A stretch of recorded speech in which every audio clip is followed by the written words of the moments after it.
Dialogue sujet psy. Fréquence protestante. Isabelle Fievé-Rossignol.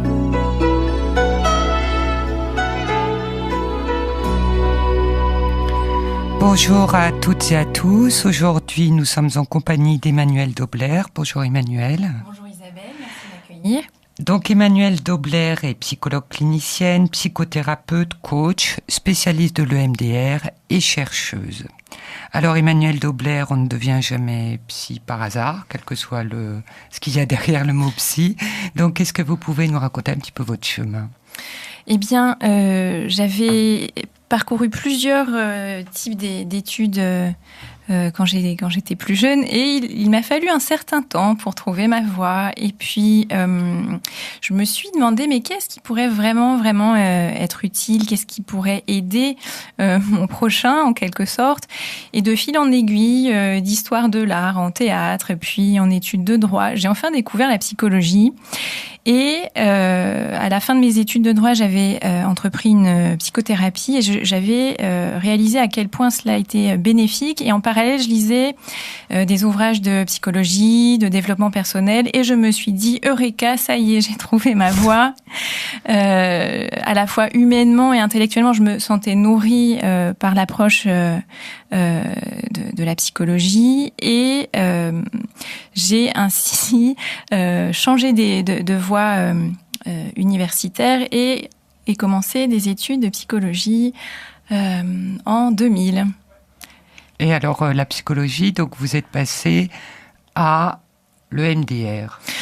Alors, en parallèle de mes études de psychologie, je m'étais formée à l'hypnose ericksonienne, à la PNL. J'avais eu des petites introductions à l'analyse transactionnelle que je sais que vous connaissez, Isabelle. Et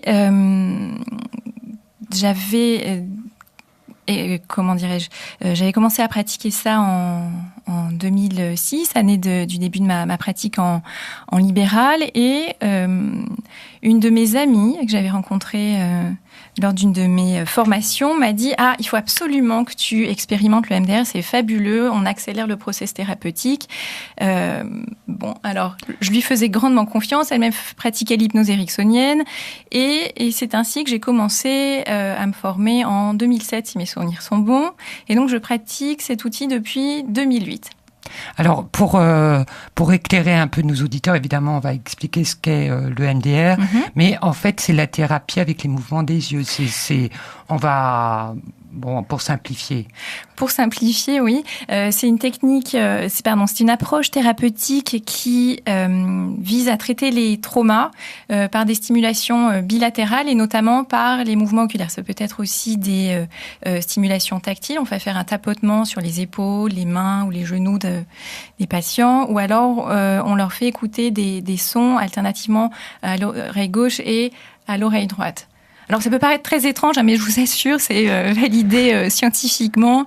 À l'heure actuelle, il y a plusieurs études qui étayent cette pratique. On va parler de la pratique, mais c'est juste pour donner un petit peu une idée aux gens de ce qu'est le MDR. Et EMDR, ça veut dire Eye Movement. Eye Movement, Desensitization and Reprocessing, soit en français, désensibilisation et retraitement par les mouvements oculaires. Voilà. Alors, vous êtes aussi coach. Oui.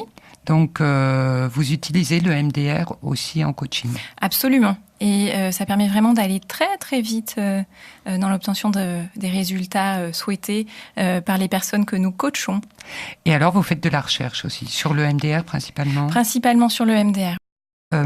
Emmanuelle, vous vous êtes présentée un peu à nous. Donc, ce qu'on sait de l'EMDR, c'est que c'est une des disciplines, enfin une des approches thérapeutiques, je ne sais pas trop comment l'appeler, qui est reconnue par l'OMS dans le traitement des traumas. Oui, alors effectivement, l'OMS a reconnu en 2013 deux outils efficaces pour le traitement du psychotrauma, les thérapies cognitivo-comportementales et le MDR. Que vous dire ? Le trauma en soi, c'est un choc psychique qui est lié à un événement violent dans lequel l'individu peut être menacé de mort ou être victime de violences sexuelles. La personne peut aussi être juste témoin et néanmoins subir un trauma. Et il y a un deuxième type de trauma qui est une répétition d'événements choquants qui peuvent eux aussi donner lieu à un syndrome de stress post-traumatique que je vais décrire dans quelques instants. Par exemple, lorsqu'un enfant est maltraité à la maison, à l'école aussi, de manière répétée sur une période de temps très longue, eh bien, un trauma peut se constituer. Et qui dit trauma dit potentiellement développement d'un état de stress post-traumatique. Alors cet état de stress post-traumatique, il est caractérisé par plusieurs symptômes. Qui peuvent être des symptômes d'intrusion, c'est-à-dire que la personne peut avoir des flashbacks, des souvenirs intrusifs de l'événement ou des événements choquants. C'est-à-dire, par exemple, elle vit quelque chose, elle se promène, enfin, elle vit autre chose qui n'a rien à voir, et tout d'un coup, la situation traumatique revient dans son esprit, c'est ça? Voilà, ça peut être ça. Elle peut ressentir les mêmes émotions, avoir l'impression de revivre le choc parfois. Il y a aussi des cauchemars qui peuvent revenir au sujet de ces épisodes traumatiques. La personne peut aussi avoir tendance à éviter tout ce qui pourrait rappeler le trauma. C'est-à-dire qu'elle va éviter les lieux qui évoquent pour elle le trauma, les personnes qui pourraient avoir vécu la même chose qu'elle. Elle va éviter les conversations qui ont trait aux épisodes traumatiques. Parfois, elle évite certaines odeurs aussi qui rappellent pour elle le trauma et peuvent être des déclencheurs de nouveau de toutes ces émotions difficiles liées aux épisodes violents qu'elle a vécus. Et ça, elle les évite, je veux dire, consciemment, c'est-à-dire qu'elle sait telle situation, bon, elle va rencontrer un tel et un tel qui ont vécu la même chose, du coup, elle va refuser de les voir, ou alors c'est quand elle les voit, elle les fuit? Alors, ça peut être tout à fait conscient, et puis ça peut être aussi inconscient, c'est-à-dire qu'il y a un phénomène de dissociation qui peut se produire dans laquelle la personne va prendre de la distance émotionnelle, va se couper de l'épisode. C'est-à-dire qu'elle va plus ressentir aucune émotion en lien avec le trauma. Alors qu'on pourrait se dire que cet épisode a laissé des traces. Eh bien, il y a un phénomène de dissociation qui est bien souvent inconscient, qui met à distance les émotions. Ça peut même amener à des amnésies. C'est-à-dire que des personnes peuvent avoir vécu des chocs, un accident par exemple, et ne plus du tout se souvenir de ce qui s'est passé. Oui, ça c'est... je recevais il n'y a pas très longtemps une psychologue, Hélène Romano, qui s'occupe de traumatisme des enfants, et elle le disait bien, il y a certains traumatismes, par exemple chez les enfants, quand ils les ont vécus tout petits, ils ne s'en souviennent pas, ils n'ont aucun souvenir. Absolument, et dans ce phénomène de dissociation, justement, la personne peut être dans l'incapacité de parler. Et d'ailleurs, ils sont très importants à surveiller parce que ces phénomènes de dissociation qu'on appelle péritraumatiques dans notre jargon, les phénomènes de dissociation, de distanciation émotionnelle juste au moment du trauma ou juste après, ils sont vraiment à considérer avec attention parce que ces personnes-là risquent de développer plus facilement que d'autres un syndrome de stress post-traumatique. Et ce n'est pas parce qu'elles ne parlent pas qu'elles n'ont pas d'émotion. Au contraire, il y a souvent une suractivation du système émotionnel du cerveau, du système limbique, qui les empêche de gérer leur cortex correctement. Et donc, elles sont dans cette incapacité de parler. Et donc, dans la prise en charge, parfois, il est important justement d'accueillir ces émotions autrement qu'avec la parole, parce qu'elles sont dans l'incapacité d'énoncer un quelconque mot. Oui.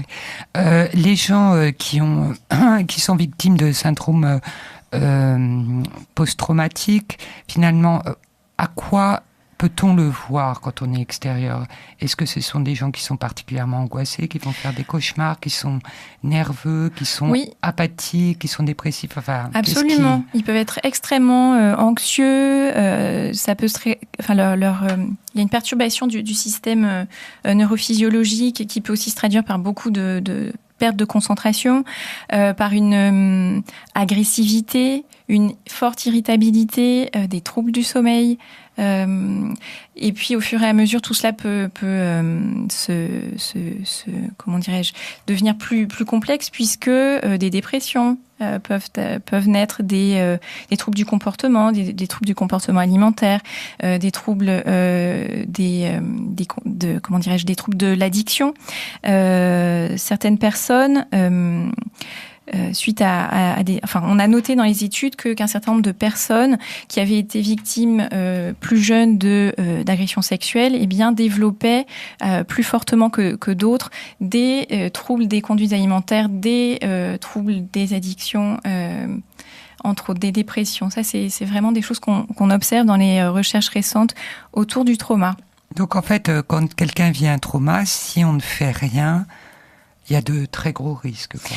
Alors, il semble que dans certains cas, quand le trauma est simple, qu'il y a un épisode traumatique dans la vie d'un individu, eh bien, il y a un certain nombre de personnes qui n'ont pas besoin de suivre un traitement. En revanche, effectivement, si cette personne-là a vécu dans son passé des histoires plus complexes et d'autres traumas, et que le trauma présent réactive tous ces traumas passés, là, effectivement, il est très important d'intervenir et de traiter tous ces épisodes traumatiques pour éviter une dégradation de l'état psychique. Oui, donc en fait, c'est une dégradation de l'état psychique en plus qui empêche à la personne de vivre pleinement, on va dire, parce que d'une part, elle s'empêche de voir un certain nombre de gens, d'aller dans un certain nombre de lieux, etc., puisque ça peut répéter son trauma, mais en plus, elle va être obsédée par moments obsédée soit par des cauchemars, soit tout d'un coup prise d'angoisse alors que on voit pas forcément le lien, etc. C'est quand même il y a quand même un mal de vivre qui est évident chez ces gens-là. Absolument. Et très souvent, ce qui arrive aussi, c'est que des personnes ont de graves troubles psychiques sans se souvenir des causes de ces troubles. C'est-à-dire qu'il y a tout un tas de souvenirs, d'épisodes traumatiques qui sont effacés. Et des personnes vont pouvoir avoir des conduites d'évitement ou des addictions ou des anxiétés sans savoir l'origine de tout cela. Et effectivement, dans un travail thérapeutique, il va être important d'aller comprendre ce qui peut être à l'origine de ces troubles pour pouvoir les traiter. Et au fur et à mesure du traitement, alors parfois on peut commencer par ce qui génère au présent de l'anxiété ou une prise de substances addictives, pour remonter vers le passé. Au fur et à mesure du travail, je dirais notre inconscient ou notre cerveau peut nous amener tout un tas d'informations en lien avec les causes des symptômes actuels. Oui, d'accord, donc on remonte dans le passé. Sinon, en fait, il y a soit la personne qui vient de vivre un trauma lourd, je ne sais pas, a justement été là au moment d'un attentat ou vient d'avoir un accident de voiture extrêmement grave, toute sa famille est morte ou je ne sais quoi, des choses terribles. Donc là, elle sait en fait ce qui s'est passé, donc ça c'est assez facile entre guillemets. Et puis il y a les gens qui sont très très mal, qui ont peut-être de plus en plus de mal à vivre et dont on suspecte qu'à un moment donné ils ont vécu un trauma et c'est ça que vous allez remonter dans le temps, quoi. Absolument. D'accord. Et qu'est-ce que vous pensez justement de cette prise en charge un peu systématique du trauma dès qu'il y a des accidents par exemple, quand il y a un attentat, quand il y a, je ne sais pas, un tremblement de terre, enfin, on a tendance maintenant à prendre en charge, à essayer de prendre en charge des partie de la population. Alors, je trouve que c'est une démarche politique très très importante, justement parce que comme je l'ai énoncé tout à l'heure, certains traumas peuvent peuvent générer un syndrome de stress post-traumatique. Et pour la prévention de ce syndrome de stress post-traumatique, il est vraiment important de prendre en charge des populations et a fortiori des personnes dont on note qu'elles ont un syndrome de stress vraiment aigu et qui sont dans cette incapacité de parler. C'est elles qui vont alerter notre attention. Je pense à un chercheur et médecin qui s'appelle Gary Quinn, qui justement a développé des protocoles qui n'utilisent pas forcément le recours à la parole justement pour aller prendre en charge ce stress aigu vraiment immédiatement ressenti après le trauma. Et il y a des personnes qui sont dans ce qu'il appelle une terreur silencieuse, qui sont absolument incapables de parler. Elles sont prostrées physiquement, elles peuvent avoir les yeux complètement révulsés. Il a développé une manière de stimuler tactilement ces personnes pour les faire revenir en quelque sorte à la réalité, parce que c'est comme si justement du fait d'une dissociation, elles n'étaient plus complètement présentes, comme si elles étaient parties ailleurs. C'est ce qu'elles décrivent souvent une fois qu'elles sont revenues. Et donc, il va au fur et à mesure les stimuler en faisant des tapotements tout simples sur leurs épaules et en leur répétant continuellement je suis là, vous avez survécu à cet épisode difficile, vous êtes ici et maintenant et il spécifie l'endroit où il se trouve. En fait, il les ramène dans le présent. Et ça peut durer 10 minutes, un quart d'heure. Et en 10 minutes, un quart d'heure, il réussit à les faire revenir dans l'ici et maintenant. Alors, en revanche, après, comme elles reviennent à elles sont au contact d'émotions de terreur, de colère. Parfois, il y a des cris qui peuvent émerger. Donc, il est important que le clinicien qui utilise ces outils soit formé pour leur permettre de diminuer toutes ces émotions. Et il est en train de valider scientifiquement cet outil-là. Donc, j'insiste sur le fait que parfois, certaines personnes sont dans l'incapacité de parler. Ça ne veut pas dire qu'elles n'ont pas d'émotions, comme le disait Madame Romano, il me semble, dans votre émission précédente. Mais il y a quand même des choses à faire. Alors, parfois, elles sont pas en mesure de dire effectivement, je veux pas parler, sauf qu'elles sont tellement dissociées. Oui, que ça soit important. Un psychologue le voit tout de suite. Voilà, de quand même les ramener dans l'ici et de maintenant. Alors, en revanche, comme le disait Madame Romano, si quelqu'un ne veut absolument pas en parler pour le moment, c'est effectivement très très important de pouvoir l'entendre et de respecter leurs souhaits, mais peut-être de leur proposer une oreille. Ultérieurement, parce que les manifestations d'un syndrome de stress post-traumatique peuvent arriver plusieurs mois, voire bien après le choc traumatique en lui-même. Donc c'est pas parce que a priori elles pensent ne rien ressentir et ne souhaitent pas en parler qu'il n'y a pas effectivement. Ça peut se réveiller 6 mois ou 1 an plus tard. Quoi. Voilà, absolument. Voire peut-être même beaucoup plus. Même beaucoup plus tard. Même beaucoup plus tard. Oui. Oui, donc il faut se rappeler. Je pense là à un patient que j'ai suivi qui avait été harcelé au travail et en réalité, ce qui est ressorti de tout ça, c'est que ça avait réveillé une terreur de lui enfant qui s'était fait abuser sexuellement. Et ça, effectivement, il n'en avait absolument aucun souvenir, mais pour le cerveau, les épisodes de harcèlement au présent étaient si forts qu'ils ont été associés à ces épisodes d'abus du passé, et ils ont ramené toutes les émotions associées au choc passé. Donc c'est comme ça, par la thérapie, qu'il a découvert ce qu'il avait vécu étant enfant. Voilà, en sachant que le cerveau, entre guillemets, quand il se sent prêt, amène les éléments les éléments qui sont en lien avec ce qui est vécu au présent. Quand le cerveau se sent prêt, entre guillemets, qu'il a les ressources pour affronter, pour traiter pour faire face, les chocs passés, en fait. Eh bien, au fur et à mesure, il ramène des informations.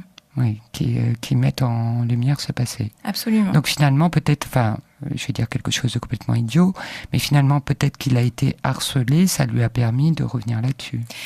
Bon, oui. c'est un peu débile, hein, évidemment. Non, pas forcément. Moi, ma théorie, mais qui n'est pas encore validée scientifiquement, c'est que, mais ça pourrait évoquer, comment dirais-je, l'idée de la répétition du trauma, dont on entend parler de chez Freud aussi. Tant qu'on l'a pas soigné, il va se passer des choses qui vont le. Voilà, en quelque sorte, oui. C'est comme si notre inconscient, notre cerveau nous remettait dans des situations qui, pour le cerveau, renvoient à ce passé non encore traité, justement pour nous inviter à le traiter, à l'apaiser. Alors, on a parlé du trauma, hein, Emmanuel. Et maintenant, je voudrais savoir, enfin, que vous essayiez de nous expliquer le plus concrètement possible, d'une certaine façon, la façon dont l'EMDR fonctionne.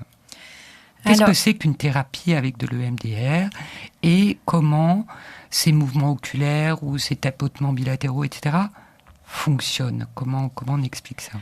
Alors, je pense que je vais commencer par vous donner un exemple de traitement de trauma en essayant de décrire les éléments concrets de notre protocole. Et puis ensuite, j'aborderai quelques petits éléments scientifiques.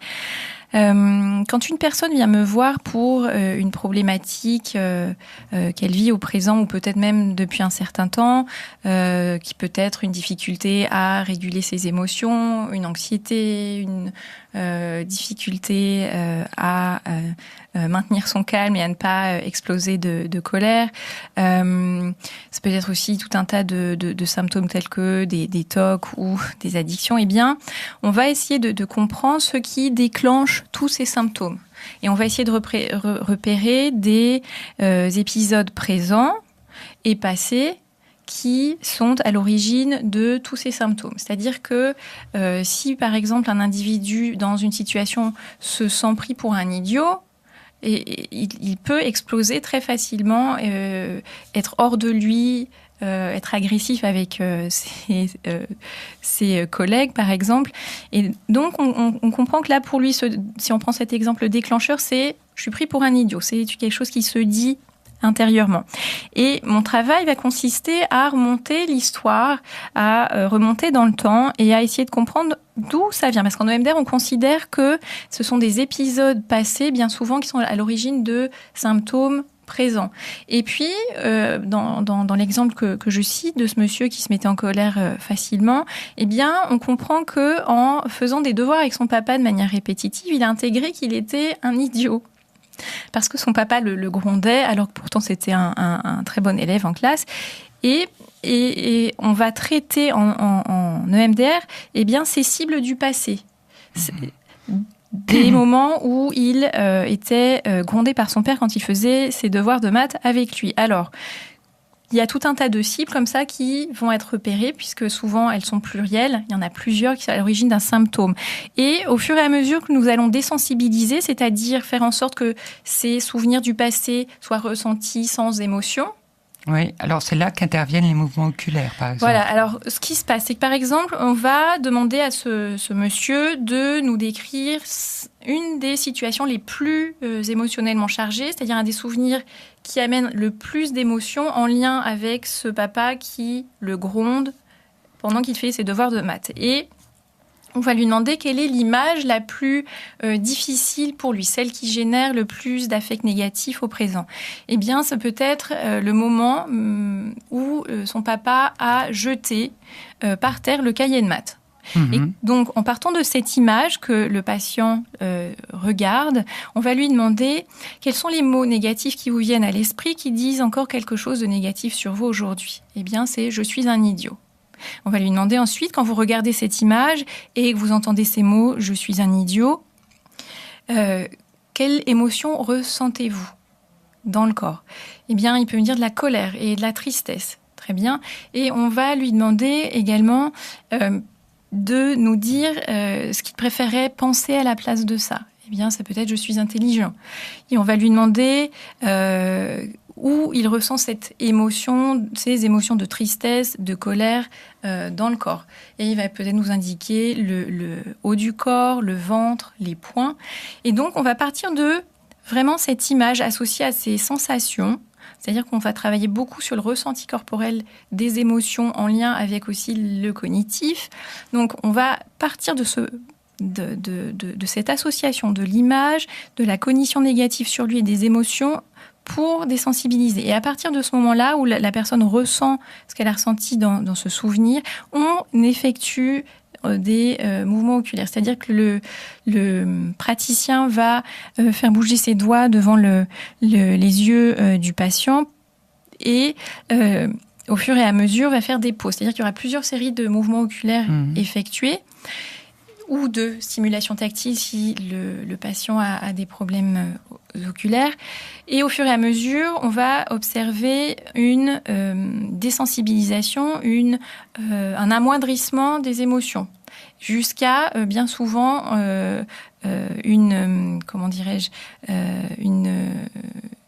désensibilisation complète de l'émotion. C'est-à-dire que la personne va pouvoir considérer ces épisodes difficiles ou traumatiques, parce que ce dont je parle là sont des épisodes de trauma répétés, donc dans l'exemple que je mentionne.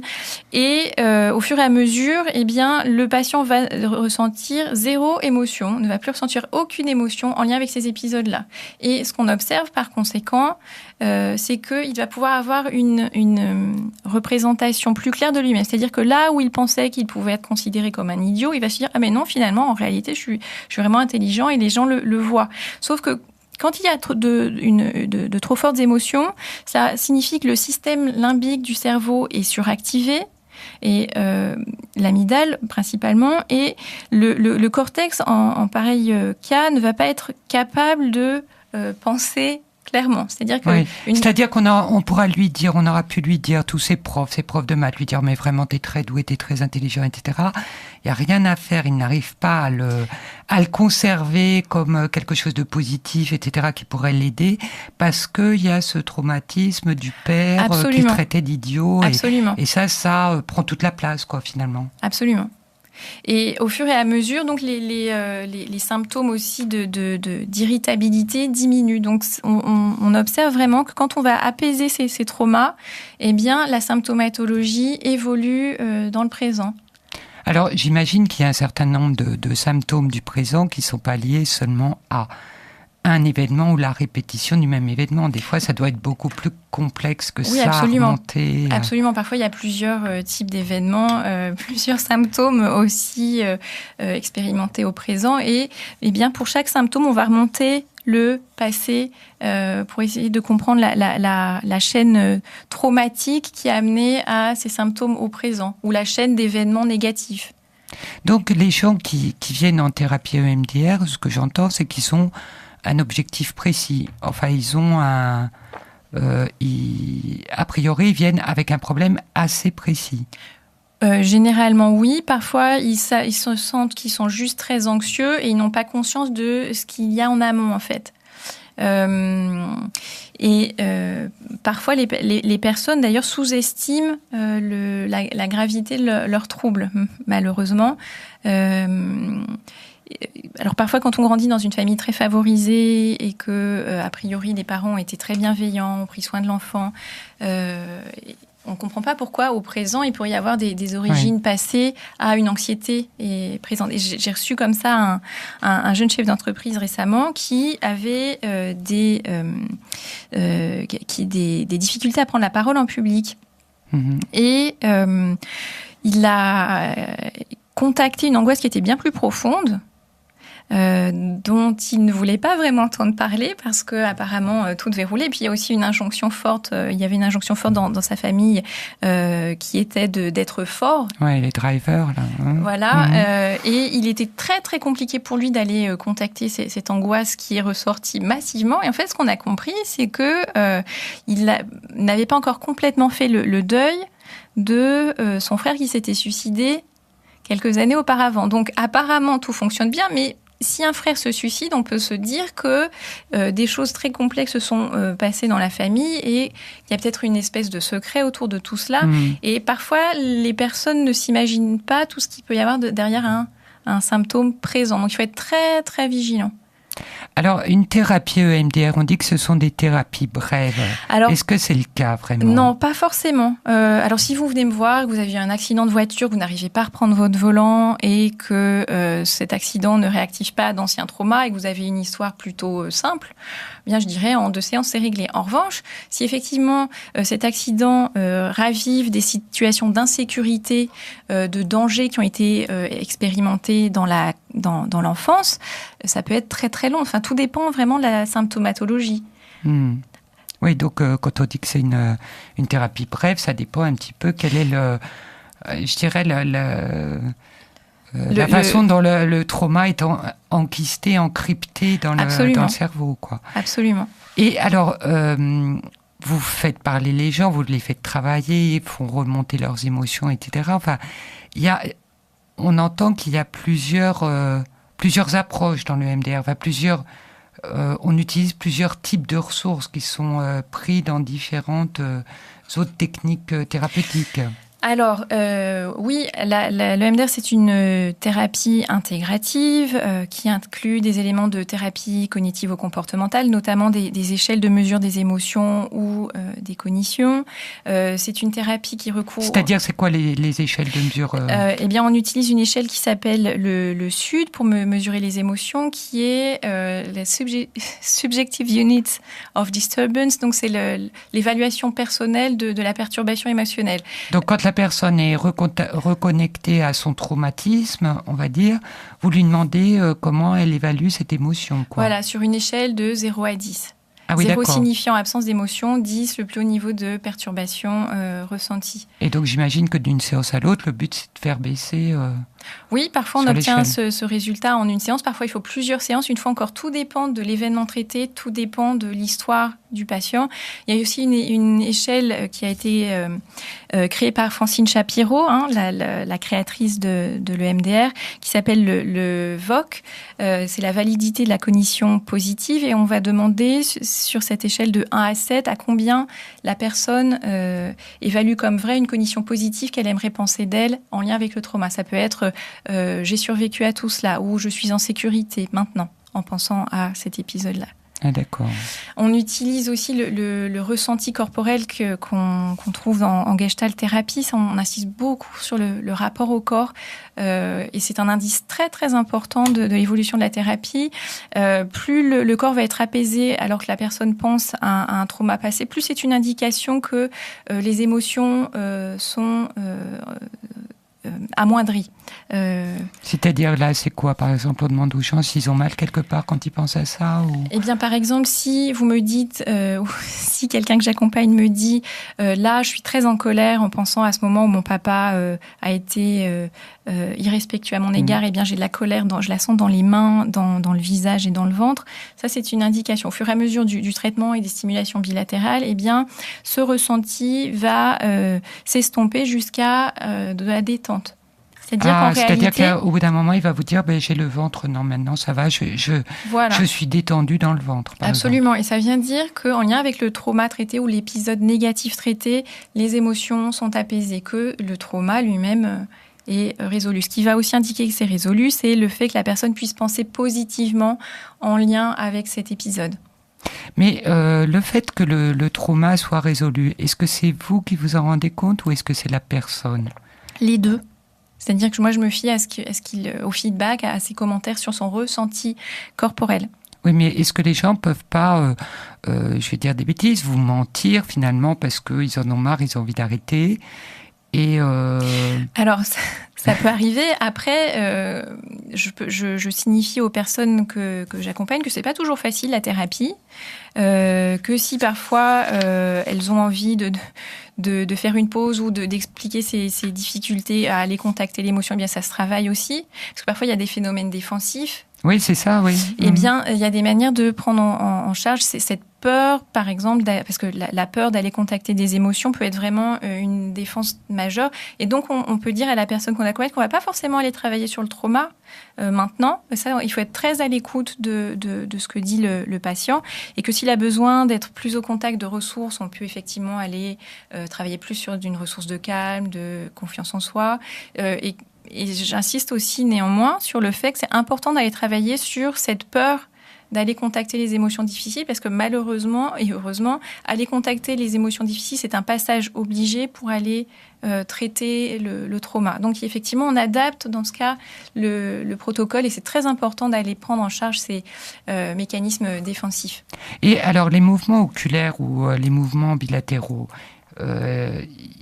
ils servent à quoi? Enfin, ils font quoi? Quelle est leur fonction exacte?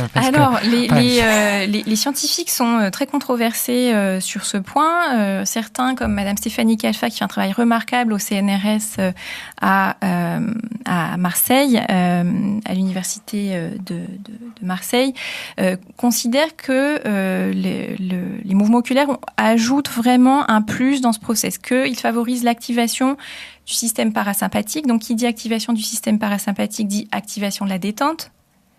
Et ça, elle l'a démontré dans une de ses études, il me semble que c'est en 2006 ou 2008, mais d'autres chercheurs affirment le contraire. Donc c'est-à-dire, avec l'imagerie médicale, on ne peut pas voir ce qui se passe dans le cerveau. Si, justement, elle avait utilisé une IRM fonctionnelle pour mettre tout cela en évidence.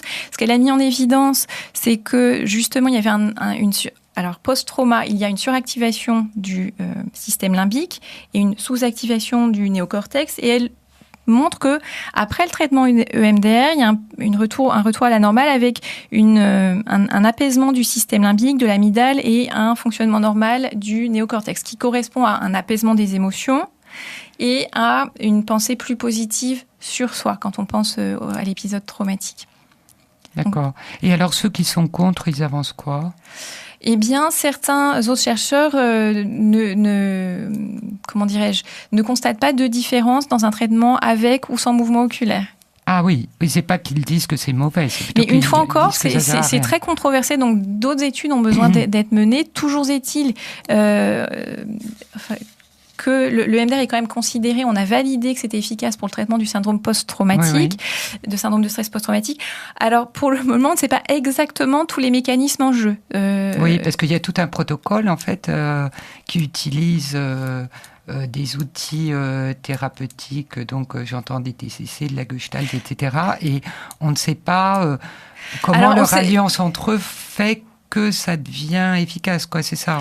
On sait que ça marche, ça. On sait que ça marche. Pour la prise en charge de différents troubles, dont l'anxiété, dont les TOC, c'est vraiment validé. En revanche, ce qui se passe entre les mouvements oculaires ou les stimulations bilatérales et le reste, et finalement l'apaisement du système limbique, c'est un mystère. On ne sait pas exactement ce qui se passe, quelles sont les étapes internes, neurophysiologiques, qui permettent d'aboutir à cet apaisement du système limbique. Le MDR, ça date de quand ? C'est assez récent. Ça date de 1987. Oui, donc c'est vraiment très récent, quoi. Ça a 30 ans. Oui, relativement récent, absolument. Oui, donc avec le progrès des neurosciences, de l'imagerie médicale, etc., j'imagine que bientôt on saura vraiment ce qui se passe, probablement, non ? C'est très complexe. Maintenant, certains chercheurs commencent à aussi étudier ce qui se passe dans les zones subcorticales, dans le cervelet. Il semblerait que le cervelet ait un rôle aussi très important dans la désensibilisation des émotions, et certains chercheurs ont comparé le traitement EMDR à juste une stimulation du cervelet pour traiter les épisodes traumatiques. Et ils ont observé que les deux traitements étaient efficaces. Alors, quand je dis stimulation du cervelet, c'est une stimulation électrique. Donc, on peut supposer que le cervelet est impliqué aussi dans le processus EMDR, mais il y a tout un tas de recherches en cours et qui vont vraisemblablement se multiplier aussi dans le futur pour essayer de comprendre ce qui se passe. Mais à l'heure actuelle, il faut bien comprendre que aucune psychothérapie ne peut être expliquée. On ne peut pas comprendre ce qui se passe dans le cerveau. On voit si ça fonctionne ou pas. On a une idée simplement de la façon dont ça fonctionne, mais ça reste encore relativement mystérieux parce que le fonctionnement du cerveau reste quand même un grand domaine de recherche. C'est pour ça que vous faites de la recherche, non, j'imagine. Voilà. Et là, pour terminer, Emmanuelle, vous allez nous parler un petit peu de coaching et comment vous utilisez le MDR en coaching, parce qu'a priori, c'est moins des gens traumatisés qu'on voit en coaching. Alors,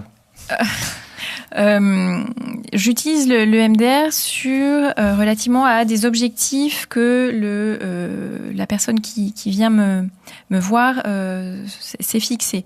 Ça peut être une prise de parole en public, ça peut être une compétition sportive. J'accompagne d'ailleurs un certain nombre de sportifs de haut niveau, et nous allons pouvoir cibler la définition de leur objectif, et si des émotions présentes sont limitantes, si elles limitent la personne, si la personne du fait de ses émotions craint de ne pas atteindre son objectif, eh bien on va travailler sur tout ce qui fait frein. Alors j'accompagnais une championne de France de judo qui, elle, à un moment, a subi une défaite qui avait laissé des traces. Donc on peut travailler sur des épisodes passés qui laissent des traces au présent. Et cette personne avait peur de se confronter de nouveau à des adversaires d'un très très très haut niveau. Et on a travaillé sur cette peur. Et puis, à la suite de ce travail, elle a pu reprendre ses compétitions sans cette émotion paralysante parfois, parce qu'elle envisageait toutes les manières d'échouer, en fait, suite à cet épisode choquant. Et elle a pu... Mais c'était pas un traumatisme en même temps, mais ça avait presque la fonction de... C'était un choc, ça peut être un épisode de vie négative. Donc effectivement, on va pas forcément travailler sur un trauma, mais sur un épisode de vie négatif. Et elle a pu ensuite être plus agressive dans sa manière de pratiquer le judo. Ça peut être aussi ça peut être aussi des blessures. Les sportifs de haut niveau peuvent se blesser de manière récurrente. Et quand ils ont ces blessures-là, ils ont peur plus ou moins consciemment de se blesser de nouveau, ce qui réduit l'amplitude de leur mouvement. Alors j'ai accompagné quelqu'un comme ça qui faisait de l'aviron et qui s'était démis l'épaule lors d'un entraînement. Et il s'est aperçu que pour les compétitions, il était devenu... ses mouvements étaient restés. Et à la suite de cet épisode, eh bien, il avait, du retraitement de cet épisode, il avait pu retrouver une amplitude de mouvement et vraiment du calme. Il n'avait plus peur de se faire mal au moment de pratiquer l'aviron. Alors, on peut travailler aussi sur des épisodes que l'on appréhende. Eh bien, si vous avez un discours à faire devant une assemblée générale extraordinaire d'actionnaires, on peut tout à fait travailler sur ça. Et là, vous travaillez pas du tout la façon dont la personne s'exprime, etc. Pas du tout sur le discours. C'est vraiment alors, si on travailler cible en sur EMDR, on peut travailler sur ça aussi. On peut travailler sur les ressources. De quelles ressources souhaitez-vous disposer pendant ce discours? Eh bien, ça peut être du calme, de la confiance en soi. Ça peut être une élocution fluide. Ça peut être une clarté dans les pensées émises, dans les énoncés. Donc, en fait, on va demander à la personne de quelles ressources souhaitez-vous disposer pour cet épisode que vous voulez préparer, et on va l'inviter à se reconnecter à des épisodes où elle a déjà expérimenté ces ressources. Et où ça a marché. Et on l'invite par des exercices de visualisation à se retrouver en situation disposant de ces ressources, et on effectue aussi quelques mouvements oculaires. Si des émotions négatives sont présentes, on les désensibilise également avec le MDR, mais on va travailler à la fois sur le développement des ressources et sur la désensibilisation des émotions négatives et le retraitement de tout le discours interne négatif en lien avec l'épisode à venir. Eh bien, écoutez, c'est tout un programme. Eh bien, Emmanuelle Dobler, je vous remercie. L'émission s'achève. Merci Isabelle. Et j'espère que nos auditeurs auront pris du plaisir à savoir ce qu'était le MDR. Au revoir. Au revoir.